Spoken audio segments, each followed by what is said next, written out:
Iki kaya wayah Antasena. Iya. Iya, Mbah. Malah dalan.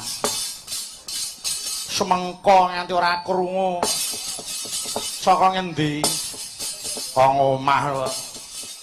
Tekan kene nusul aku. Nusul. Ya ngene wae, Mbah, iki cekake rebo cukup wae aku tekan kene, aku arep tekon karo Simbah Baruna. Simbah Baruna saiki duwe sampeyan apa, kowe jujur wae. Lho, eneng apa to? Alah wis ora apa-apa rasa ising. Waton halal ora apa-apa. Perkara apa? Simbah saiki rak nyambi dodol wedi to. Saiki Simbah dodol wedi terus dodol lampu. Ayo saiki aku tak tekon prasaja wae. Wedi iki saiki sakibik pira?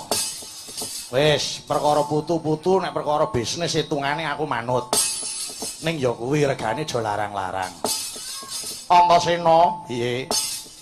Aja blawanan pun yang duwe wedi malila kuwi ora tak dol. Lah terus sapa sing mbutuhke bakal tak wenehi. Oh ngono. Iya. Iki Pepunden Pandhawa bakal bangun pura kencana.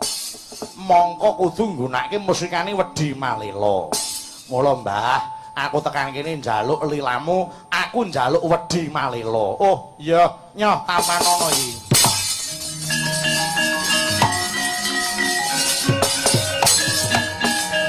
Wesik. Kowe mau jane krungu ora to? Aku tekan kene dikongkon Pepunden Pandhawa njaluk wedi malila nggo mbangun pura. Pura iki gedhe lho. Lah kok wedine mung sak mangkok iku apa? Antasena, piye? Aja nyepelekke nadyan wedi malila mung semene. Nanging nek wis tok posti kowe arep gawe pura 1000 wae kelakon. Oh ngono. Iya. Dadi yen aku mesti kowe arep gawe pura 1000 kelakon mung perkara wedi iki. Weh. Alah ya sino tak gawe perumahan sisan wis. Gen nggo urip. Ora nggo sak-sake lho. Ora. Ya Mbah. Ya gandeng iki wis cetha aku njuk ngapura ya Mbah mergo aku ora ngerti dayane wedi malila. Ya mara iki gawanen pun yang melu ndedonga muga kasembadan para Pandhawa ngene bangun pura kencana. Aku njaluk pamit ya Mbah, sing ati-ati ya Masena.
Menika Ewang Banari Sring sampun kundur wonten Ngamarta.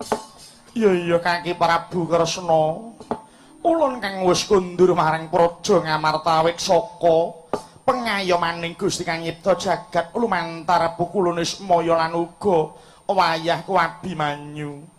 Nun inggih Ewang Bathari, nderek mangayu bagi awit kundur paduka Ewang Bathari wonten tanah Jawi. Iya Kangge Prabu. Awit saka pambudidayaning para wayah-wayahku putra Pandhawa. Ulun ngaturake tarima kasih kelawan para Pandhawa lan peranakan Pandhawa nggone tansah budidaya mboyong kelawan panjenengan ulun karep ninggal kundur marang Praja Ngamarta. Inggih saksampunipun paduka lenggah wonten Ngamarta, keparenga kula nyuwun dawuh paduka badhe lenggah wonten pundi? Iya Kaki Prabu Kresna.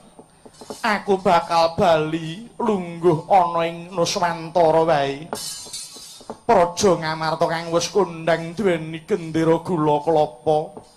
Ing kono mahanane ayem tentrem rasaku lamun to aku mapan ana ing Praja Ngamarta. Nanging ya kuwi tak jaluk para Pandhawa lan kabeh para kawula Praja Ngamarta kinen njaga marang lestarining alam saisine.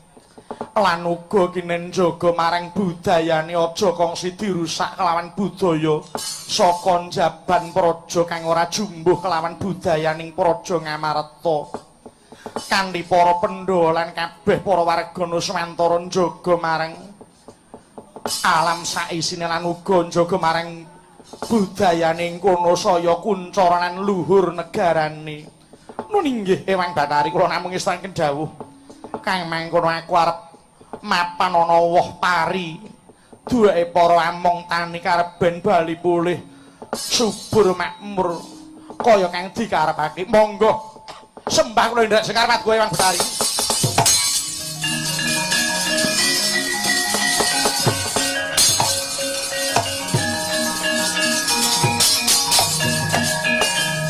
Waireng ana apa wis anggeni?